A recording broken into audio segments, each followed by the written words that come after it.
I'm Franco Stevens from the Curve Foundation, and I'm so happy you're here. Happy Lesbian Visibility Week. Curve is pleased to bring you this special healing ceremony and a following panel. And now that I've gotten my jitters out of the way, I can tell you that the Curve Foundation is the only national nonprofit that centers on queer women and non-binary people's stories and culture. So in a second, we're going to cut to the water ceremony, and I hope you enjoy it. After we come back, you're going to hear from some community members, and I will not be on screen, but I'll be available in the chat.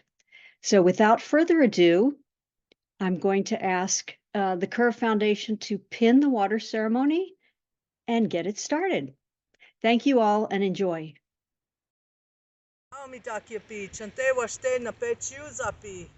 Warm, heartfelt handshake to all of you relatives out there and friends and allies. Pilamaya, thank you. We are conducting along the Sheridan Lake tributary here in the Haisapa, the Black Hills territories of the Lakota, Nakota, Dakota. Oceti Shakoi is what they're called, territories. I am Chanupa Maniwi, walks with the pipe woman. My colonial name is Monique Muffy Muso. My Hassani wife is Tekihilawi. She is loved woman. Her colonial name is Felipa de Leon Muso. In honor of Mother Earth and the ceremony that we conduct, I'm not showing this is how it has to be done. I'm showing that we are doing today to honor Mother Earth, to honor our waters. We have gotten water from the Sheridan Lake. We have it here. We are blessing it. Now, our water ceremony, this is our sacred root, the bitter or the sweetgrass that comes from the waters, from Mother Earth. We utilize wooden bowls from the trees from Mother Earth. We bring tobacco for Mother Earth and give her thanks and telling her and the great nations we're honored that she is replenishing us with this healing. Water for a wia, a woman, is very sacred. I myself am a Nahi Nupa, two-spirit for our people, alcohol and drug-free. And we utilize this water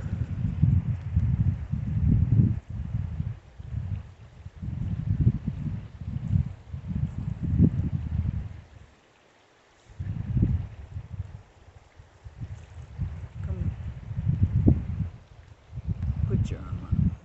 Put your hand over. Turn it around. Turn your hand around. Wipe it onto your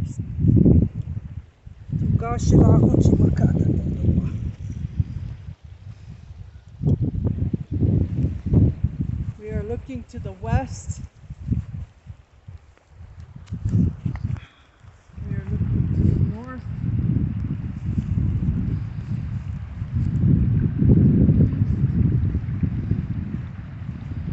To the south. We look to the ground. And we look to the sky. We give honor and ask for healing for all our hurts and traumas. Ask for prayers for healing for myself and for my Hassani, my wife. And I offer this back to Grandmother Earth and the many friends. Water is life. Happy Lesbian Visibility Week, and thank you for joining us for this Beyond the Rainbow conversation focusing on the Indigenous Native Two-Spirit community. Midakuyepi, relatives, friends, allies. Beyond the Rainbow, a project of the Curve Foundation, is a groundbreaking conversation series that seeks to create an intersectional, multi-generational space touching on gender, queerness, race, ability, and activism of yesterday and today. Beyond the Rainbow seeks to challenge the possibility and limits of queer representation as a path towards liberation. We will save time for the audience to ask questions at the end. Please enter your questions in the chat. Now I'd like to ask each of the panelists here to introduce themselves. I will start with my beautiful wife. Hello, I'm Felipa De Leon. I use she, her pronouns. I'm Oglala Lakota from the Pine Ridge Reservation. And I will pass that on to Sarah. Sarah. Hi, my name is Sarah Pinto. I want to thank Muffy and Felipa for inviting me to be here. Who would have thought we would ever be on the call called Lesbian Visibility Week of some kind? Those of us who lived through the 80s and 90s where it just wasn't okay to be us would never have imagined a moment like this, for sure. I was born in Honduras. I identify as Indigenous, although I don't come from a formal nation in the United States, and I'm privileged to be here to speak from that perspective.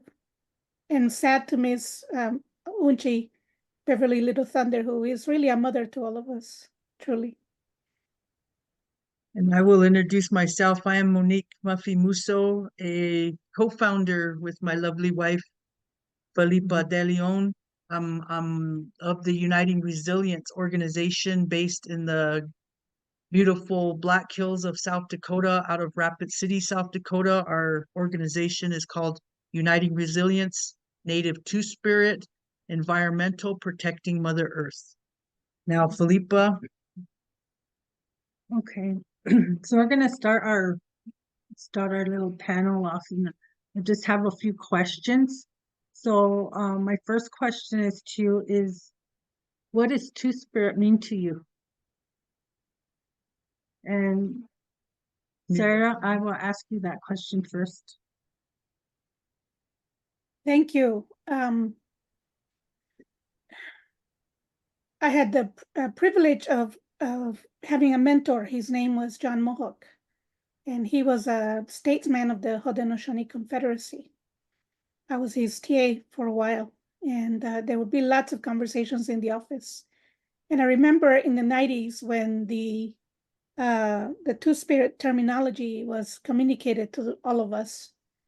And I remember us talking about how important it was to have an umbrella term that included, that tried to bring us all together across all of our vast differences.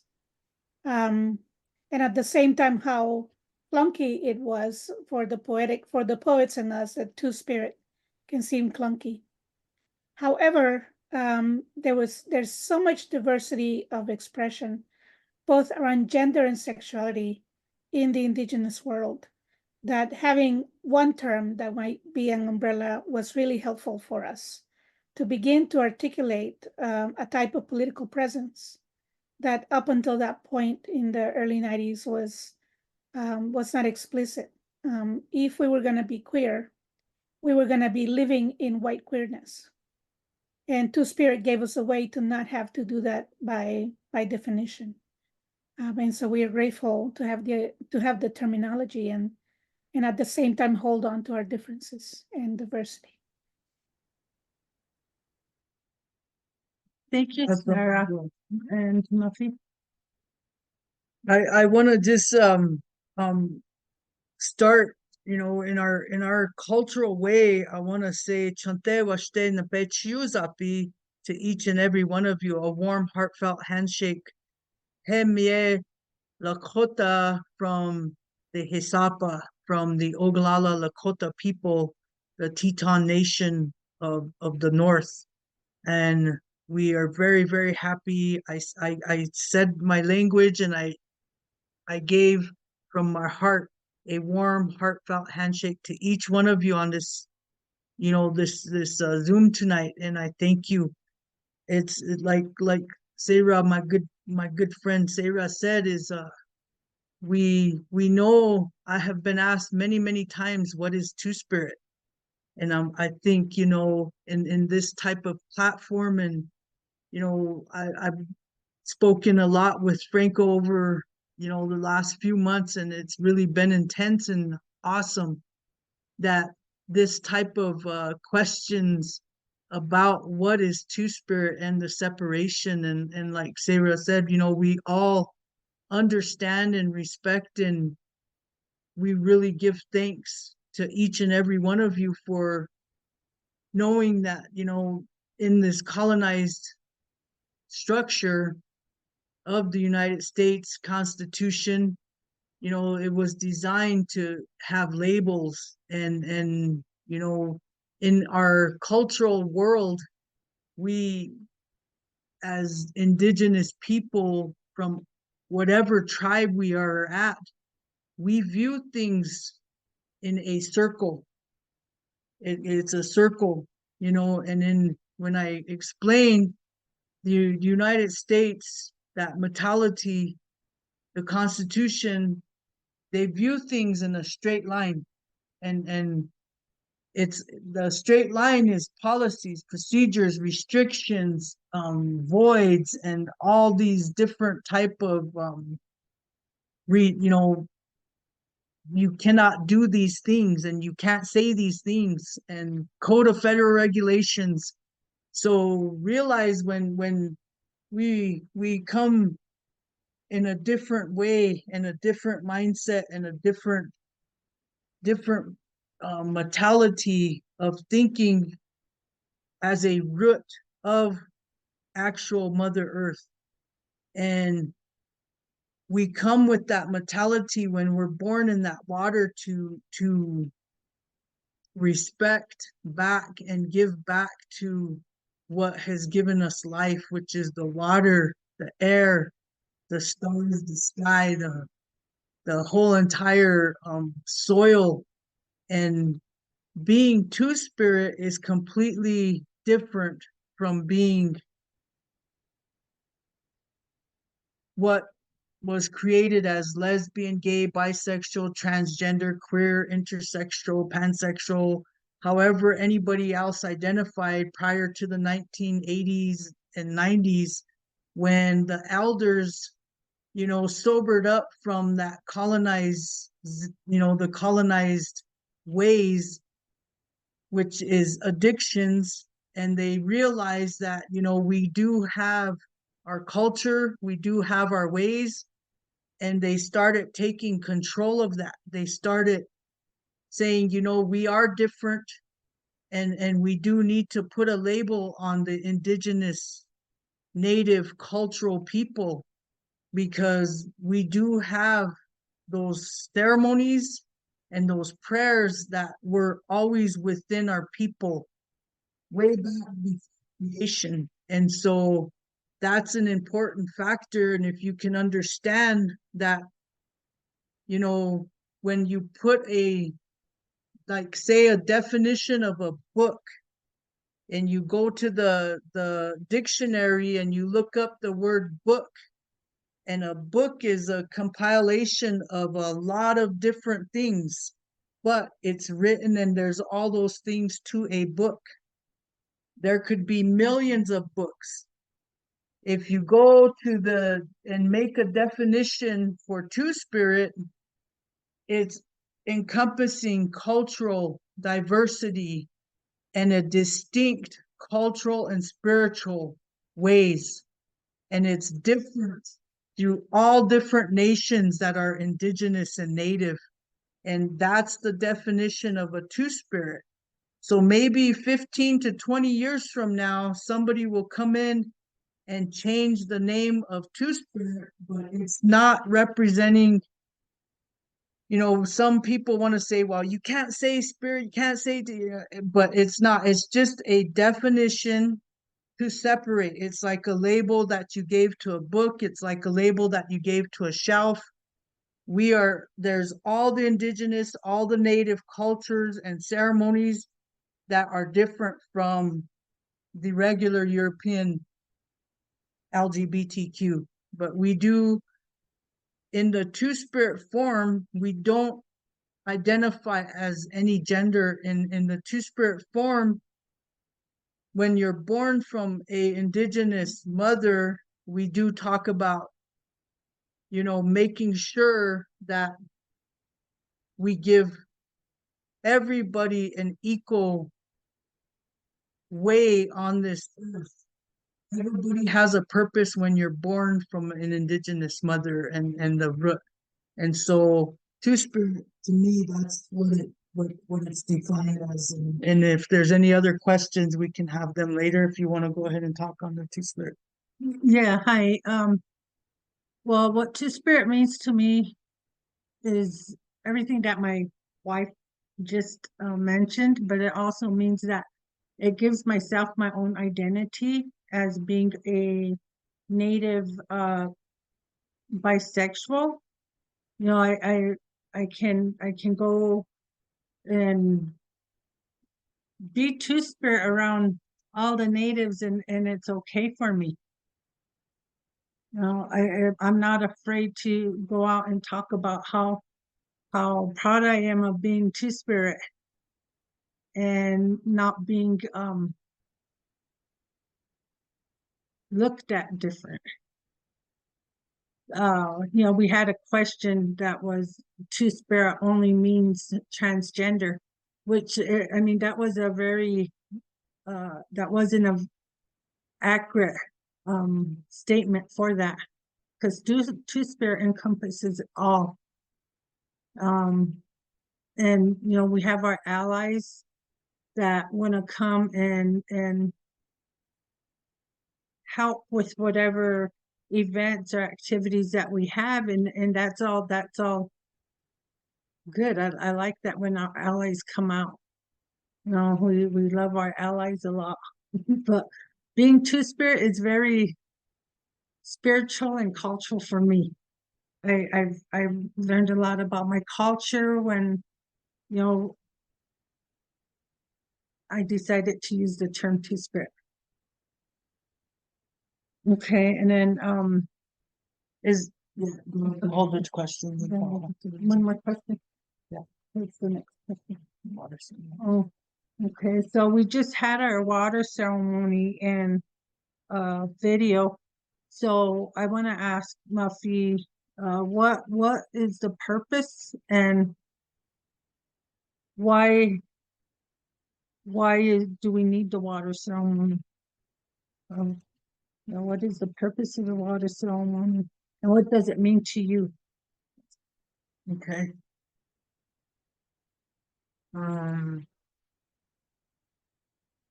For one thing, I kind of almost went into it as that definition of we're all born in water. Every single one of you on here you came from water, and it is very healing. It's sacred. And I know a lot of people are pushing away from the word sacred, but that is as a two-spirit, the definition in our language is Wowaka, which is an essence of sacredness for the Lakota two-spirit. And that was given to me from a elder, one of my elders' grandpas. And the water ceremony, every person in their identity, however you identify, can, as a two-spirit, we're given things that we carry and that we learned our medicines and the nutrient that water brings is not only the one most important thing, and that's for healing. Healing is one of the most sacred things to put in our body and to put over our body and to ask a water that is moving constantly to take our pain, our hurts.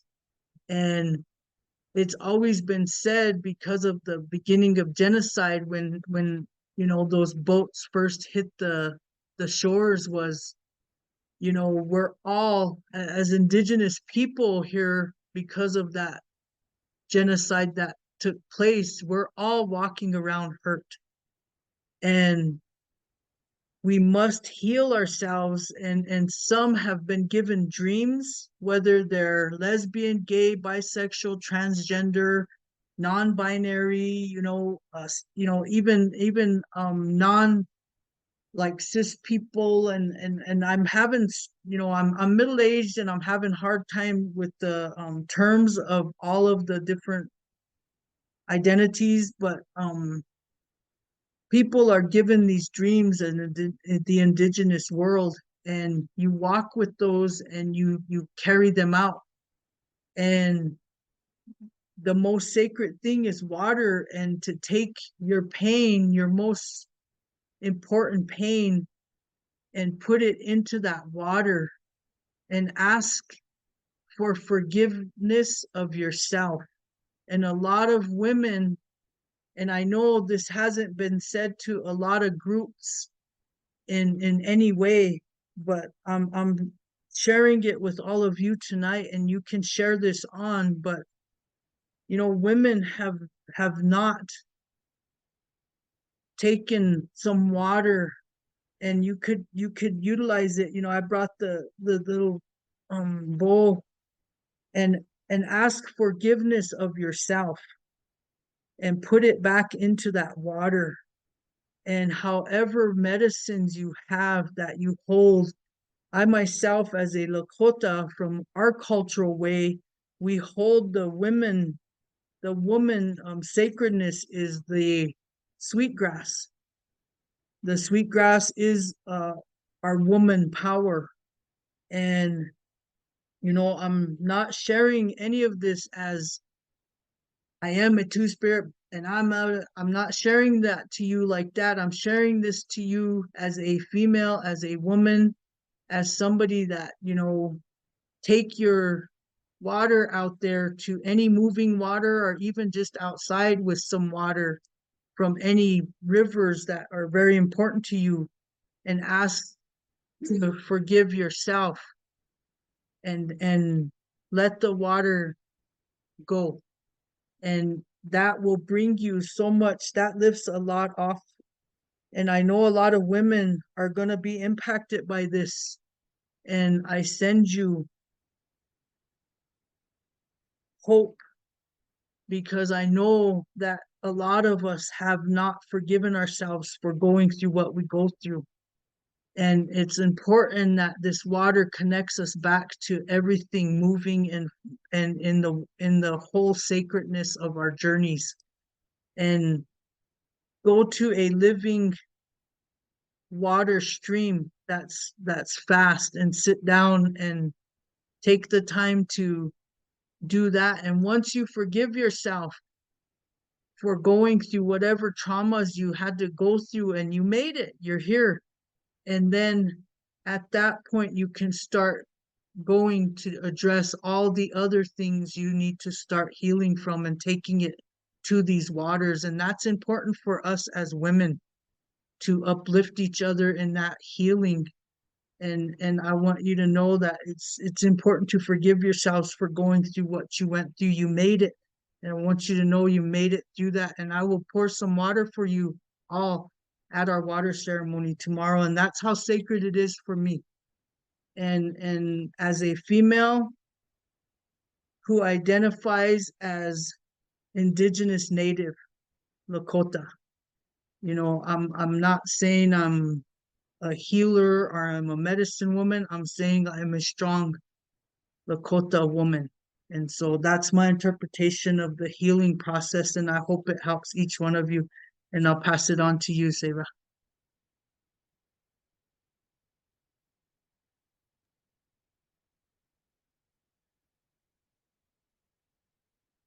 I also relate to water as a transformative force. where we connect through water to other dimensions and other memories. I can't speak to the ceremony that Mafi so generally shared because it does come from her particular Lakota tradition.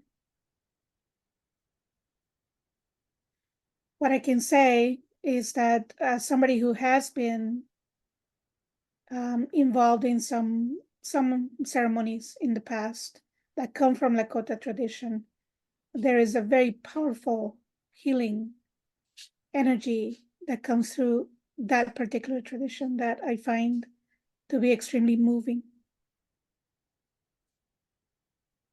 And so I'm here receiving that blessing, Mafi and Philippa, and thank you for sharing it with me. I want to speak to this question on the chat if it's okay. I don't know if there's time for this. Yes, Around how we yeah. reconcile organized religious oppression. And my response on the chat has to do with the fact that we survived a genocide or two in the case of my peoples at the hands of organized religious oppression. That was the justification for that.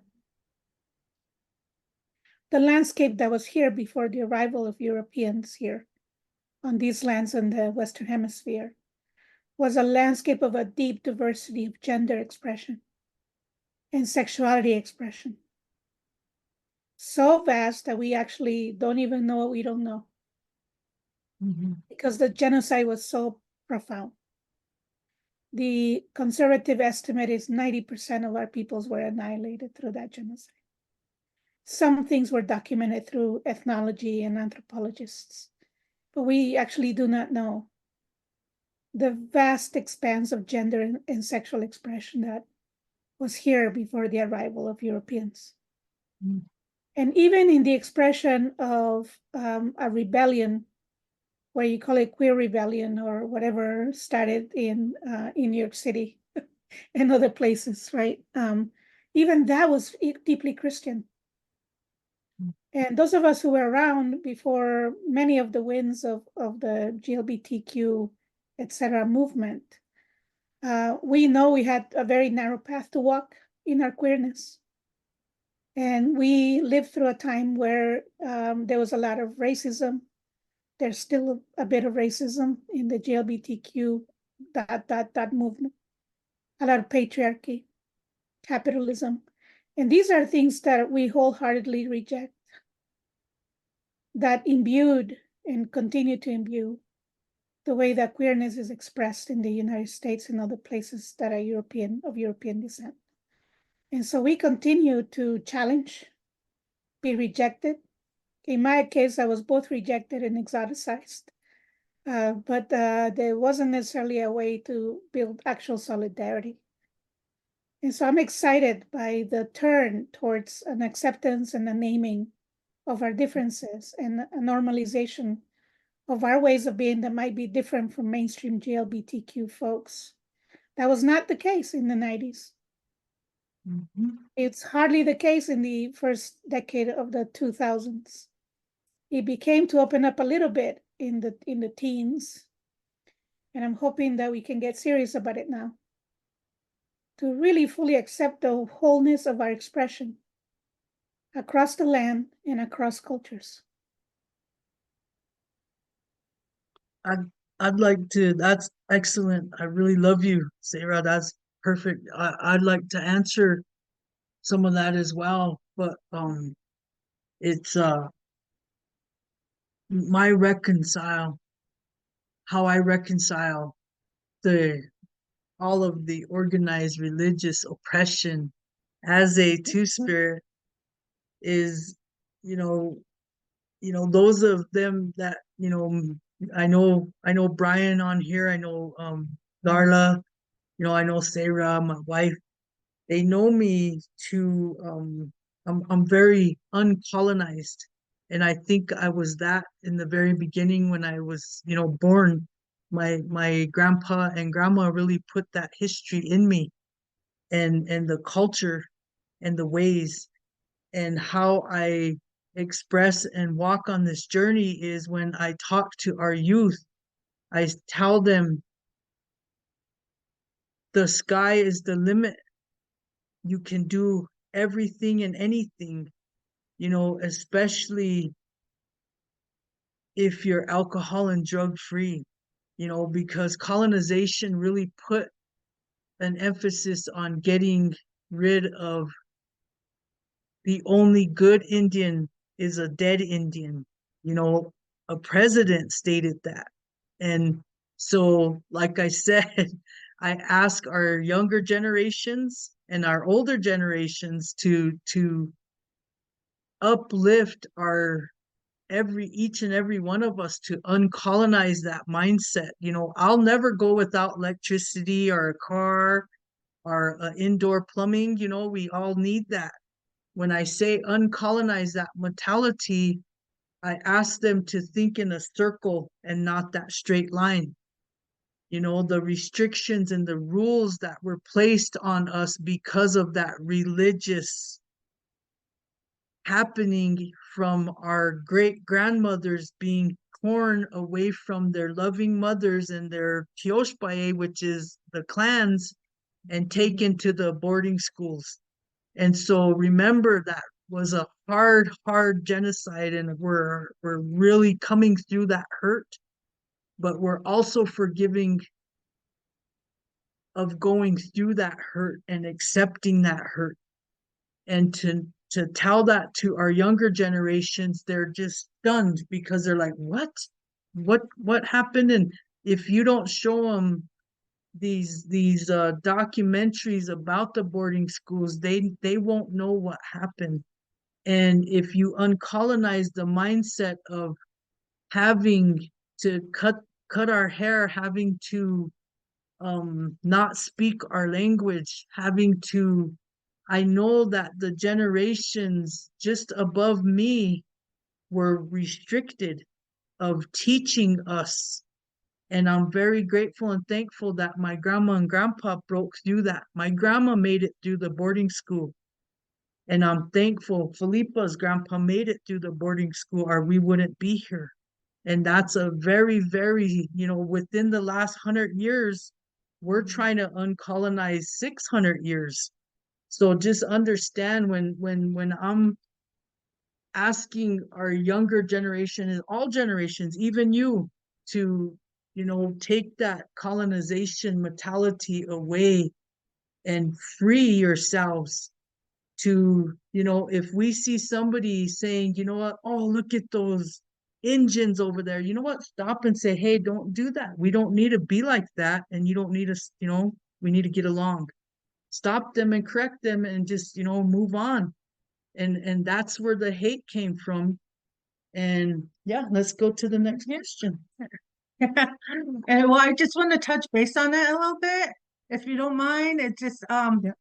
you know, with that question, to reconcile, like reconcile with the those religious organizations. And like my wife said, my grandpa had been in a boarding school and was very traumatized from it, which in turn he didn't allow us to go to any Catholic schools around. He wouldn't allow us to be around anything.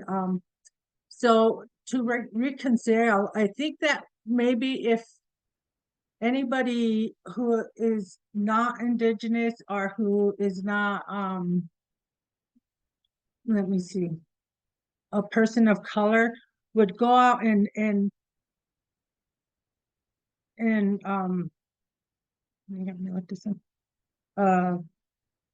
acknowledge the land that you're sitting on, acknowledge the land that was taken and what tribe belongs on that land. That would be a good way for us to and you know, just acknowledge who we were Better so, respect. and it would give us a lot more respect, show us respect. It will show us that, you know, we're being respected by the colonizers. And so I will move on to the next question, and that next question is gonna Sarah, what would you Sarah, what would you teach the younger how would you want to influence the younger generation that are Two-Spirit, are part of the LGBTQIA community, how would you wanna, how would I say that? How what would you want them to know about how we've had to all fight to get in our place where we are at today, and to help them to move forward and push further? To get them through the hate. Yeah, I mean, I would say to them to trust love. Love is what gives us a fight to begin with. And that we have in common with everyone. We have been targeted, whether we are indigenous or not. As long as we're queer, we are targeted. And what makes us remain is how we love and who we love.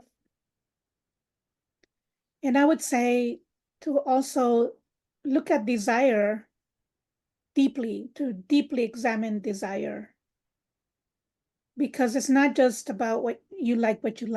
There's power dynamics in there. There's all the isms in there. And so to really be brave and courageous, to really look at that so that they can be more loving. It's really not about being right. It's really about fully being a loving human being and to have full capacity for the expression of love across the board. It's really all anyone wants. And that continues to be at the core of our shared struggle.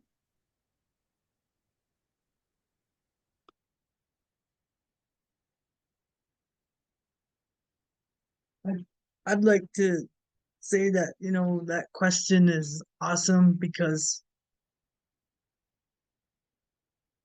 there wasn't anybody there. I'm 55 and I'm not afraid to say that. I'm all of my 55 craziness, I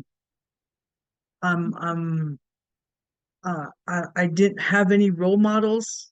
I grew up on a prison camp, and you're gonna say, what is a prison camp? A prison camp is the forced reservations that we were forced to be on. Our extended ancestors were forced because of the genocide to be rounded up and placed in a prison camp. And myself and Felipa grew up on the Pine Ridge Indian Reservation prison camp, 344.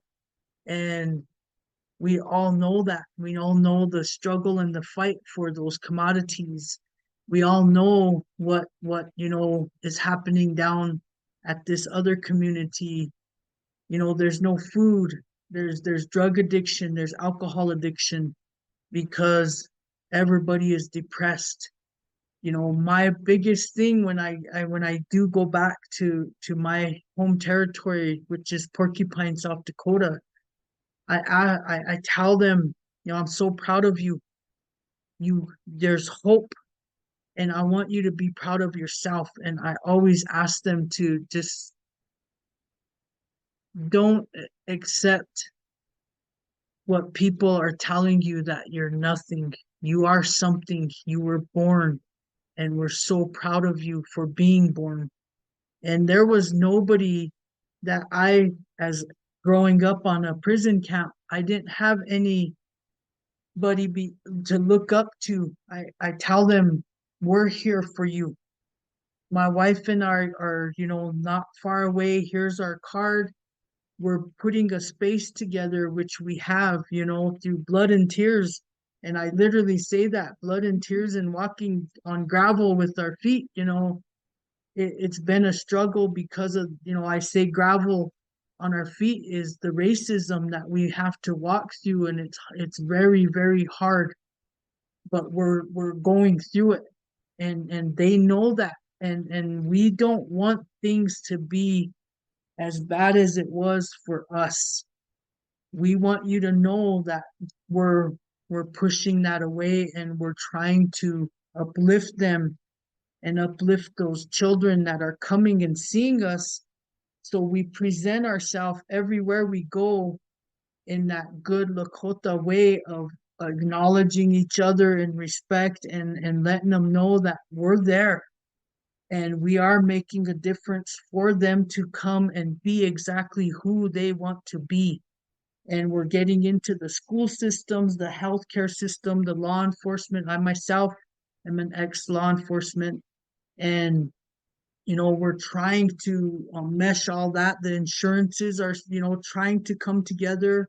As you all know, in South Dakota, we have that psychotic governor, Kristi Noem, and she's very, very horrific to the transgender, to the LGBTQ, to the Native Two-Spirit, to every reservation within South Dakota.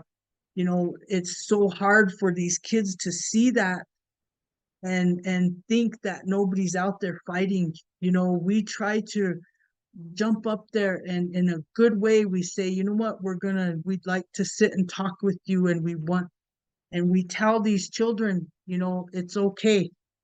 We're going to go and we're going to talk this out and it's going to be all right. So I think that was a very, very empowering question, and however you guys can uplift any community that is prison camp around you, I encourage you to do that, because not a lot of people have done that for us, and we had it really hard. We had to struggle and fight. We actually left our reservation for 10 years because they didn't accept us. Now they do.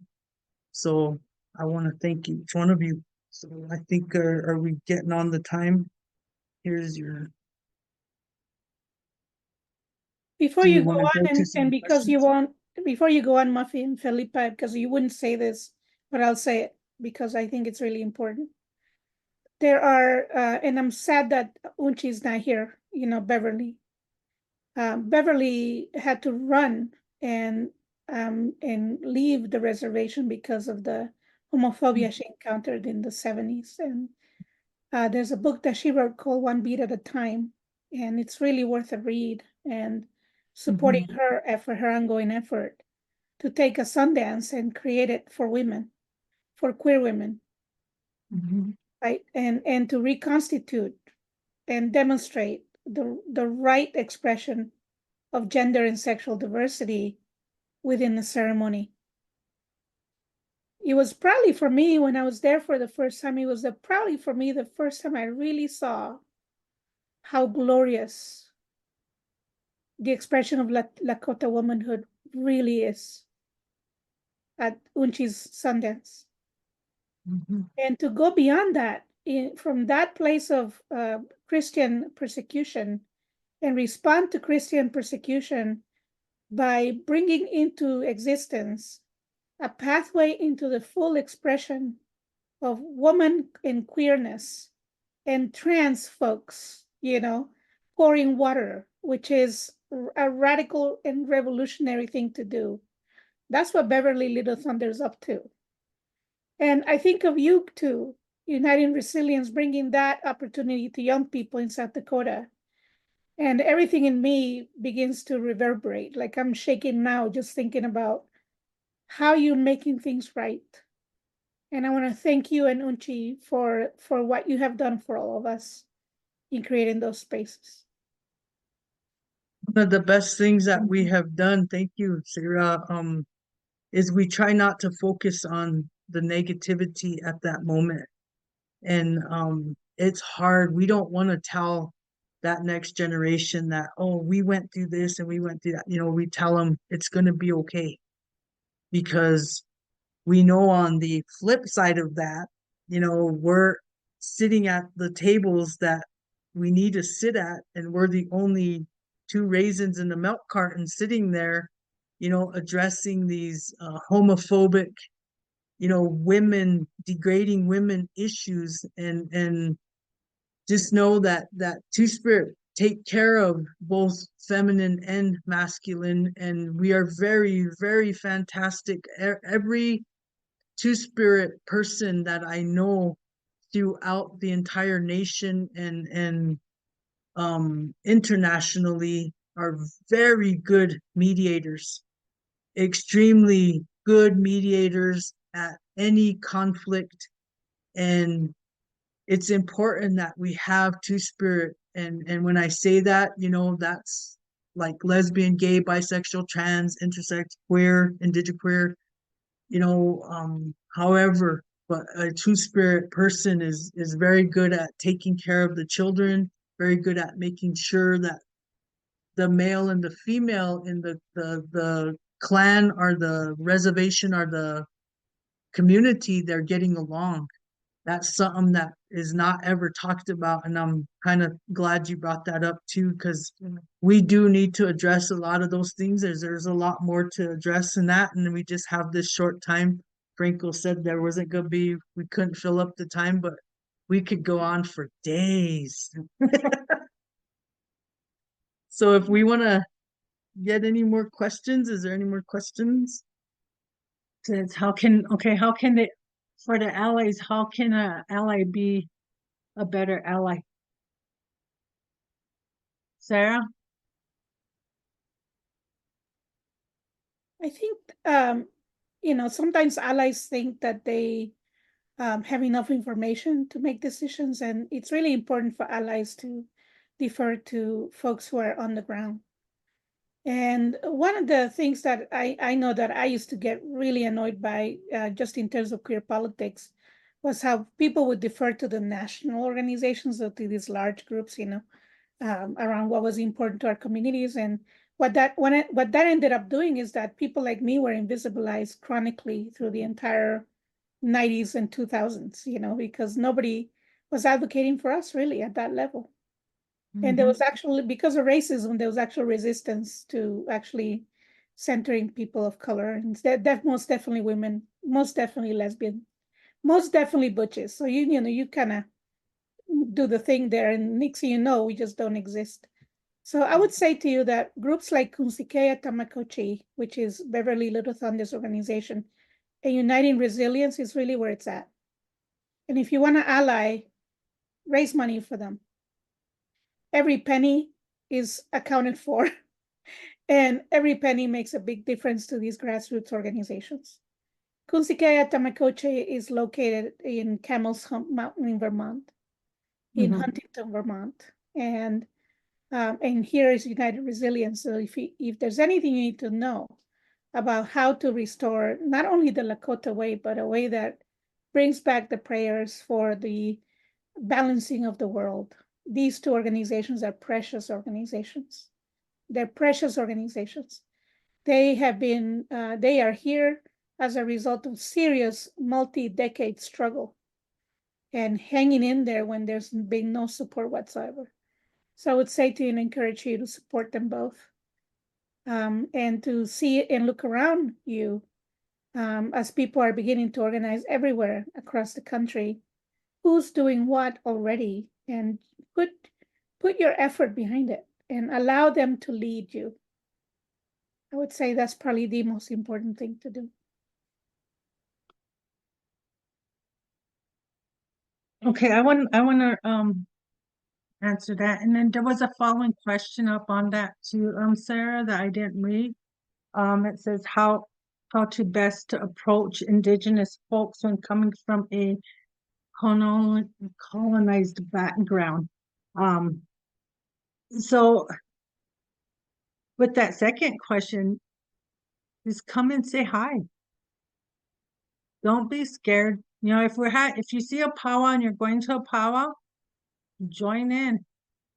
We're going to be having our Two-Spirit powwow in Rapid City in South Dakota in June, and it's open to everybody, and our organization is open for everybody. It's not only open for the Native Two-Spirit, we also serve LGBTQ, the whole spectrum. So don't be afraid. You see a Native American, go and say hi. We may look just always mean and mad, but we're not.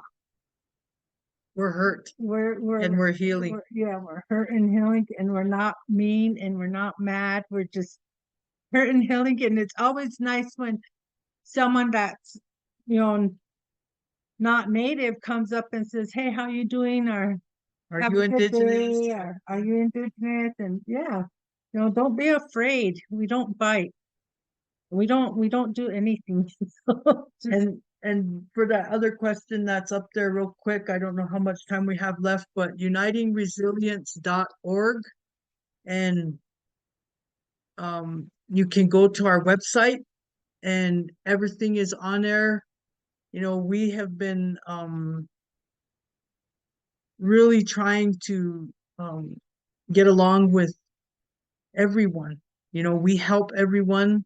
Like Sarah said, we seen a need in our region, which is the Midwest. And, you know, we're trying to get more help in the Midwest. You know, we've talked with Franco, we've talked with NCLR, we've talked with, you know, we need you guys out there. We need you guys out there to help us. There's a definite need in all the healthcare in the trans. You know, we have grandmothers since we opened up our safe space in Rapid City. We are getting tons of questions from elderly grandparents, guardians. You know, what does blockers mean? You know, my grandchild is asking me, they want to go through this, and how do I get a counselor? You know, what is transgender? What is lesbian? What is gay? You know, and that's something. And you know, you're looking at the entire organization right here. That's Muffy and Felipa. We have, you know, our board, and there's 3 of them, and we have somebody that's helping us watch our office right now. And we really you know, right now we're down here at a Two-Spirit gathering, and we're doing a water ceremony here along the Rio Grande. And you know, like I said, I will pray for each one of you, but I want you to know that, you know, it's not easy. We brought some stuff and some, you know, I have my Xbox, but we go, you know, really, it's hard. And we're gonna hawk some stuff just to get some rooms paid for some of our people that are coming in, our board members, to for the water ceremony. So yes, we please visit our website, unitingresilience.org, just how it's spelled all together. And you know, I can't pronounce Beverly's organization, but there's plenty of indigenous help in the Midwest that we really are lacking. And I'm so thankful to Franco. I'm so thankful to this Beyond the Rainbow conversation. It's amazing that how in 2016 we moved back to our reservation or to our people, and we, you know, went back to our tribe, and we passed those laws for protection. And nobody did it for us, but we felt that we had to do it for those next generations, because there was just, if we didn't do it, you know, then who? And if not then when? You know, and so we really go by those things. Is I know everything happens for a reason spiritually. I really want you to understand that we had to go to our sacred mountain to forgive all of those genocide that occurred. We had to go, we all had to pray to do what we're doing now, and that was a healing. And somebody in the chat there asked about, can other people do these ceremonies? Yes, you can. Yes, you can. And don't be afraid to find some sweet grass and take some water from the river, really pray with it, really forgive, and put that back in there and have that sacred water, take it. And you're gonna feel that. As a female, we have a lot of water in us, and we were born in that water. So just remember, it's our healing. And it's not whether you're African American, Native American, you know, international, your European, your Czechoslovakian, your, you know, Scandinavian. You know, I'm speaking to you right now as a very humble, pitiful Indigenous woman. And I want to empower and uplift each and every one of you to know that you do have healing in each and every one of us, no matter where we come from. We gotta uplift each other because you know how we've been demeaned because of that constitution, because of the patriarch that was put and imprisoned all this entire 50 states with their mentality. So uncolonize yourself in that and go and sit by a running, living entity water, and you're going to feel that healing no matter how you identify or no matter what nationality you come from.